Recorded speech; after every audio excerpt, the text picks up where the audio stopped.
काल जी चेंबूरमध्ये घटना घडली अर्थात दुर्दैवी आहेच, पण आपण साधारणपणे पाहिलं असेल मुंबईमध्ये असेल, महाराष्ट्रामध्ये असेल, संपूर्ण देशामध्ये गेल्या 1-1.5 वर्षात आपण अनेक बातम्या अशा पाहतो, कुठे मेट्रोची स्लॅब कोसळून खालती कोणीतरी चिरडलं गेलेलं आहे, कोणी गाडी चालवत असताना रिव्हर्समध्ये गेलं आणि बॅरिकेड नसताना कुठच्या तरी खड्ड्यात पडून गेलेलं आहे. ह्या सगळ्या घटना ज्या होतात आणि खास करून आत्ता पावसाळ्यातल्या ज्या घटना आहेत झाड पडण्याच्या, काल रात्री अजून 2 झाडं पडली, आत्ता 10 वाजता एक झाड मुंबईत पडलेलं आहे. मूळ गोष्ट हीच आहे की रस्त्याची कामं जी झालेली आहेत आणि गेले 4 वर्ष आम्ही जे ओरडत आहोत सातत्याने की घोटाळेबाजांनी कामं केलेली आहेत, कॉन्ट्रॅक्टर बोगस आहेत किंवा मोठ्या नावाखालती भलत्याच लोकांनी कामं केलेली आहेत.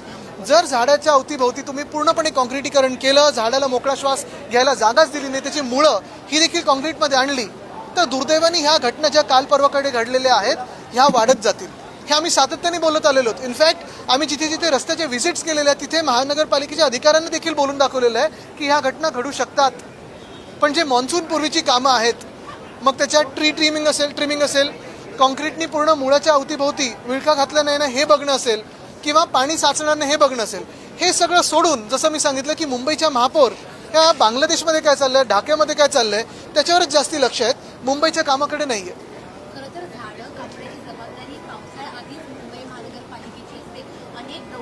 ट्री ट्रिमिंगचं असेल, नालेसफाईचं असेल, अनेक आमदार सातत्याने बोलत आहेत, आम्ही देखील बोलत आहोत. आणि नुसतं ट्री ट्रिमिंग नाही तर जे कॉन्क्रिटीकरण झालेलं आहे, उठसूट सगळीकडे कॉन्क्रिटीकरण झालेलं आहे, मुळांच्या अवतीभोवती जेव्हा कॉन्क्रिटीकरण होतं तेव्हा ते झाड धोकादायक होतं. ह्या बेसिक कॉमन सेन्स आत्ताच्या शासनामध्ये नाही आहे.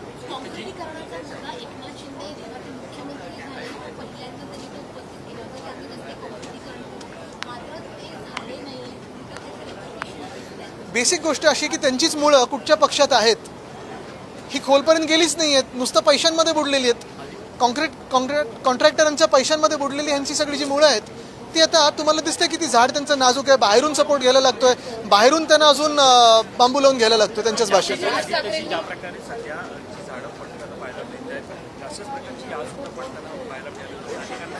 काय काय थांबणार जेव्हा कॉमन सेन्स या शासनामध्ये येईल. आपण पाहताय गेले 4 वर्ष आम्ही जे कॉन्क्रिटीकरणचा घोटाळा आहे त्याच्या विरोधात बोलत आहोत. आत्ता पण जर पाहिलं तर सर्रासपणे सगळीकडे कॉन्क्रिटीकरण चालू आहे. रस्त्याचं कॉन्क्रिटीकरण एका बाजूला, पण जेव्हा तुम्ही फुटपाथ किंवा रस्त्याच्या अवतीभोवती जेव्हा झाडं असतात आणि त्या मुळांच्या तिथे तुम्ही जेव्हा कॉन्क्रिटीकरण करता तेव्हा ती झाडं नाजूक होतात. अनेक ठिकाणी आपण पाहिलं असेल, परवा पण मी वरळीत एक चक्कर मारत होतो, त्या 2 झाडांना देखील मी पॉईंट आउट करून दिलेलं आहे की अरे बाबा तुम्ही हे करताय पण ह्या झाडांना तर वाचवा, त्यांची मुळंच बाहेर आली आहेत आणि मग ते वाकायला लागलीत झाडं.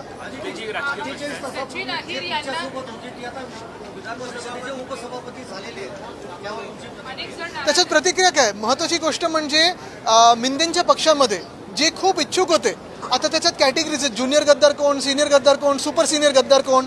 आता मिंदेंच्या टोळीमध्ये जे कोणी पळून गेले होते ते आता विचारतात आम्हाला कधी काय मिळणार.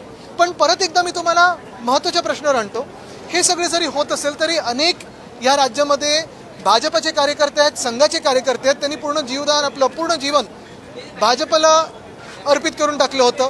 घरदार सोडून प्रचार करणं असेल, त्यांच्यासाठी निवडणुकीत काम करणं असेल, ते लोक भाजपची एवढी सत्ता असताना ह्या पदांवर कधी बसणार.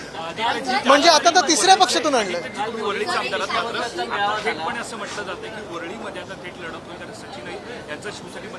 अरे माझं मत बिलकुल नाही. आमचं काम आहे आणि काम बोलतं. आमचं सगळी जी कामं आहेत ती वरळीकरांना माहिती आहे. विचारा कुठे विचारा ना.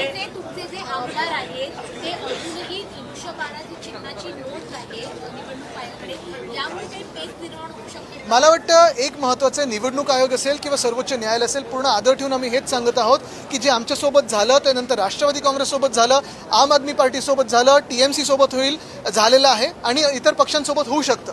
पण ही जी काही चिंधड्या उडालेल्या आहेत लोकशाहीच्या, ह्याच्यासाठी जबाबदार कोण आहे? ह्याच्यात जर न्याय निवाडा, जर आम्हाला आमच्यासाठी जो आम्ही न्याय मागत होतो तो आधीच मिळाला असता तर आज देशाची ही स्थिती झाली नसती. आम्ही वर्षांमागे वर्ष, तारखांमागे तारखं नुसतं वाट पाहत आहोत. न्याय कधी मिळणार? आता 30 तारखेला तारीख आहे, पण वेळ मिळेल का आणि न्याय मिळेल का?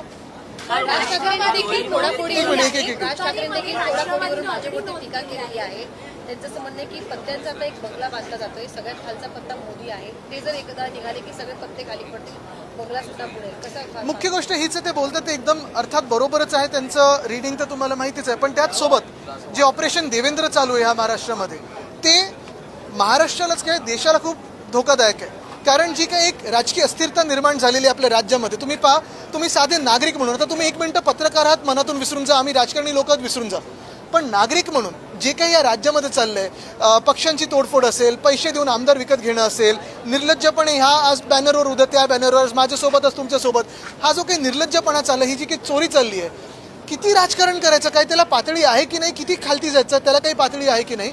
आणि हे सगळं होत असताना देशाची आर्थिक स्थिती काय आहे, राज्याची आर्थिक स्थिती काय आहे, नोकऱ्या आहेत का, तुमचं जीवनमान सुधारते का, ह्याच्यावर कुठेही सरकार म्हणून, शासन म्हणून लक्ष नाही देणं.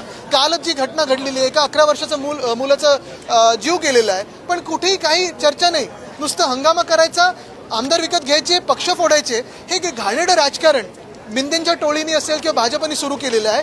कुठे ना कुठेतरी ह्याच्यावर आपल्याला विचार करण्याची वेळ आलेली आहे.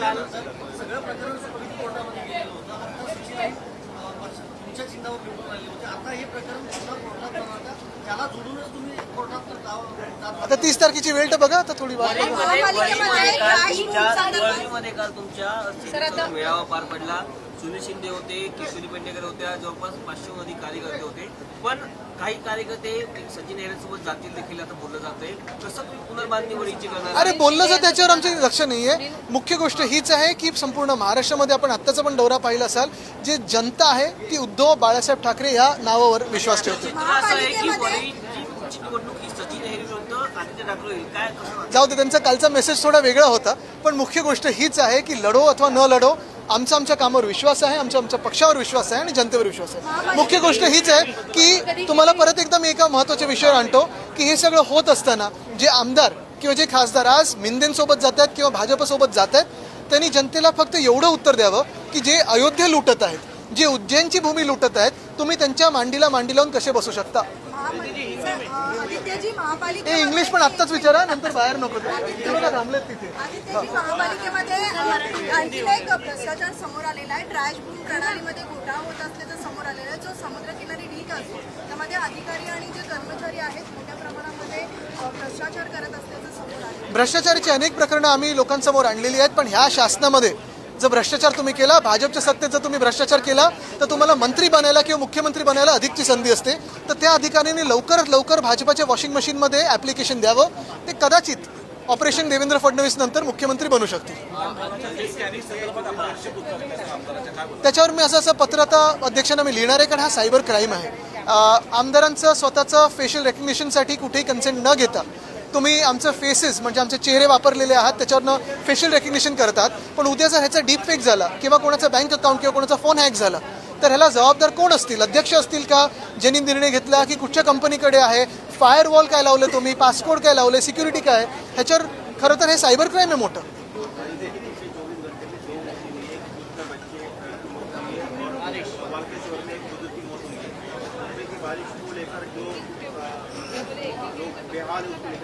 ऐसे नहीं कि मुंबई में पहली बार बरसात हो रही है, लेकिन पहली बार एक ऐसा शासन बीएमसी में बैठा हुआ है पिछले बहुत सालों के बाद, जिसको मुंबई की चिंता नहीं है, लेकिन ढाका में क्या हो रहा है, बांग्लादेश में क्या हो रहा है, उस पर ही ज़्यादा नज़र हमारी महापौर साहिबा की है.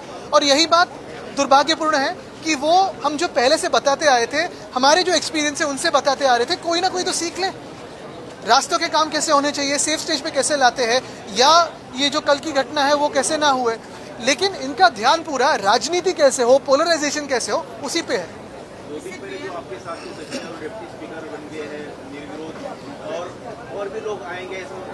बिल्कुल, जिसको जिसको भाजपा का अयोध्या की लूट और उज्जैन की जो भूमि की लूट है वो मान्य है, वो भाजपा और मिंदे के साथ जाए, क्योंकि जो हिंदुत्व के खिलाफ है वही तो भाजपा के साथ आज जा रहा है. क्या आप सोच सकते हैं कि रामलला के मंदिर में कभी भ्रष्टाचार हो सकता था? लेकिन जो भाजपा ने और संघ ने जो लोग बिठाए उन्होंने तो भ्रष्टाचार किया है. क्या आप सोच सकते थे कि मध्य प्रदेश के मुख्यमंत्री स्वयं वहां की भूमि की लूट कर सकते थे? लेकिन उन्होंने तो की है, ये तो मीडिया ने सामने लाया. तो जिन को जो हिंदू विरोधी है वही भाजपा के साथ जा सकता है और मिंदे के साथ जा सकता है.